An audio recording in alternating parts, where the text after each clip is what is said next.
Hi, Kamla. It's so good to see you this afternoon and talk about our upcoming book, Life's Crysalis, Stories of Transformation and the Power of Change. So I just want to find out from you, what made you decide that now you need to tell your story?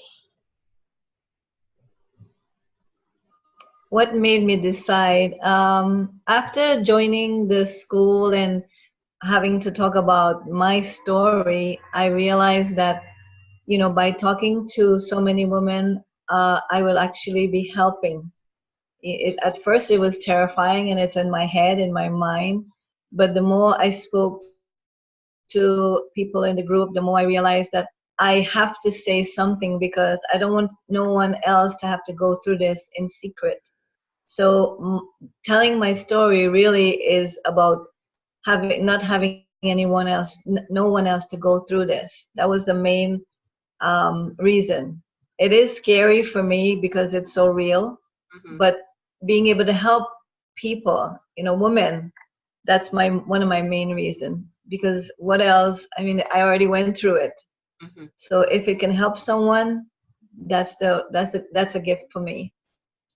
You are addressing a story about abuse in relationships, in marriages, and you're also talking about a subject which is not discussed most of the time, narcissism.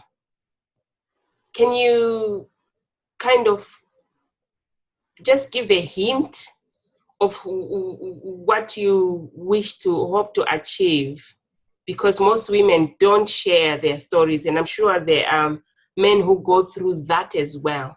Can you just give us a hint why you decided that this would be good to share? Well, you gave it a name, and once you have a name, I thought, but calling people a name, as I said before, it's not a good thing. But once I heard the name and I really did some research, and you said something else about not speaking about it. This has been in my head. It's something that I was ashamed of, guilty of. I mean, it was a secret. But when I found out that it's more common once you get to talk about it, not myself only, but other women, and they know what it is something that we need to talk about. And it should not be a secret, because if someone touched something, like touch a stove, and they don't know that it's hot, and they say it's hot, then other people know not to touch the stove. And it's the same message. If you know that someone is being spiteful or manipulative, or angry all the time, then you compare your stories. When you compare your stories and you see familiar things in other people's life, then it gets you to start thinking and talking about it. That's the only reason I came out of the fog, because I was in a fog for almost 29 years. And once I realized what it was, then I didn't feel like I had to hide it, because that was the reason why I didn't know about it earlier, because I hid it and other women hid it. So by hiding things in the dark, that's the number one thing you have to do. You have to speak about it. That's really a brave thing to do, because you when you share stories like that, you have to think about your safety. You have to think about who in your family you might upset or offend, but you are looking at helping many more people by sharing your experiences, which is something that I admire you for. So could you tell us what the transformation you've had since you went through this journey of writing and sharing the most difficult aspects of your life? Strangely enough, after it came out of my brain, I felt so much happier and relieved. And I mean, it was like the sun came out. It was so wonderful to get it out of my head and my heart, because you said something about hiding and keeping secret. When you talk about things, well, first of all, we're not supposed to talk about our marriage. We're not supposed to talk about our failures, our problems. You know, you're not strong if you are talking about it, if you're complaining. So, you know, although people in my family or in other people's family say, well, what is she talking about? We all have problems. You know, why is she complaining? But it's not about complaining or saying my problems in public. It's to bring the light into something that is wrong. That is, you know, you're not supposed to be upset and crying and depressed and suicidal in a relationship where you're supposed to love the person and be loved. That is not the way. So that old, you know, thinking in the back of women's head about, oh, they're not supposed to complain or they're not supposed to compare, is wrong. And by speaking about it and joining and helping and letting each other know, well, that's not the way you're supposed to live. So, you know, some things is valued in the olden days, but things like that, you're not supposed to shut up and, you know, just suck it up and live. That is wrong. That's how I think anyway. I know you have a group that you started that supports women who are going through it. Can you just tell us a little bit about that? Obviously, not going into detail because it is a private group, but to just share how you encourage them and help them through their challenges. Well, there's several women that once I start asking questions and saying, you know, comparing the stories or just saying things that I heard or feel with each other, and you know, you have them popping up all over. Well, I went through that. I had the same experience. He did this, he did that, and yes, it's women only. So I'm sounding like it's men that does it, but as you said, women are also this type of manipulative, narcissist, psychopath, you know, whatever name. There, you know, it's both on both sides. So it's not just men, but they all, you know, they tell me their story. They tell me what they went through. I have women saying, well, I finally got away. I finally got a divorce. You know, I've been suicidal. He's trying to kill me. I mean, it's stories that's unbelievable. And once they can talk about it, even if it's just to me, they're getting it out of their head and out their system. And it's like you could almost hear them smile because they actually get to talk about it and they share the stories.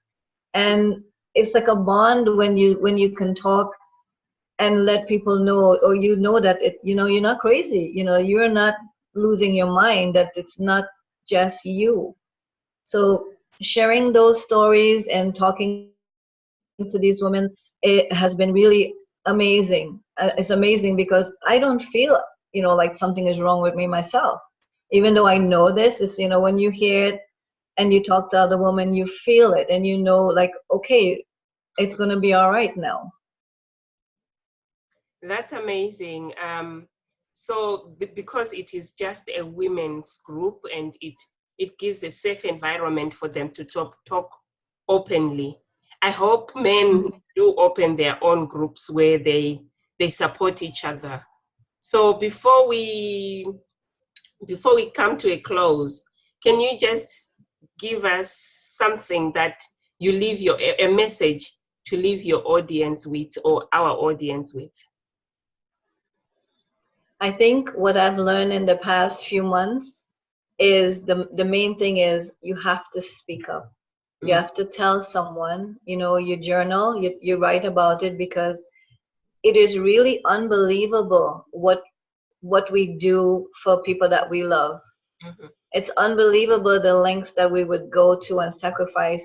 And when they're playing with our hearts and playing with our mind, especially the narcissist part, you really either write it down or tell someone, you know, even go to the police, because if you keep, you know, stuffing it under, you will just explode. So talking to someone is the first thing I would say.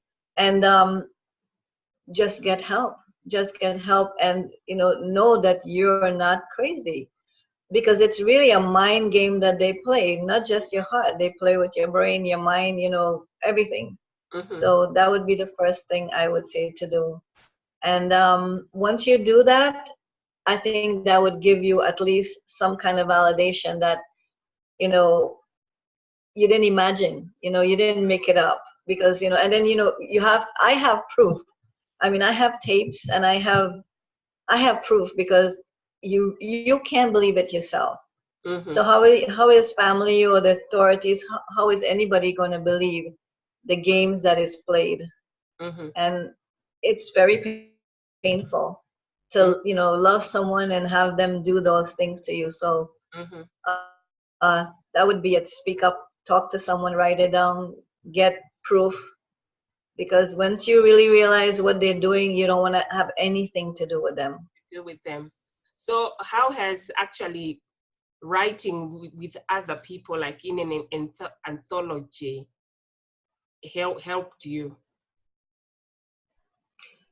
It's just to speak about it, just to be in the company of people who's brave, that, you know, they it's like you have a group of people that support each other Mm-hmm. and talk about their experience, and it's very fulfilling. It's very, you know, it makes your heart happy to know that people will, you know, talk, and, you know, it's like a family that you feel like you're close to, that Mm-hmm. understands you. So I'm enjoying the experience. It's a little bit, you know, I'm nervous about it, but it's exciting too. So I'm happy to be part of this.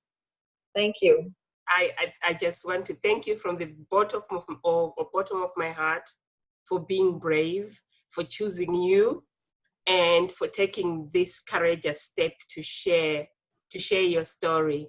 And I have a feeling that we'll be here again sometime talking about this topic and other topic that affect other people in the community, in the society, and in the world at large. Have a nice day. Thank you so much. You too, Monica. Bye Thank you. bye.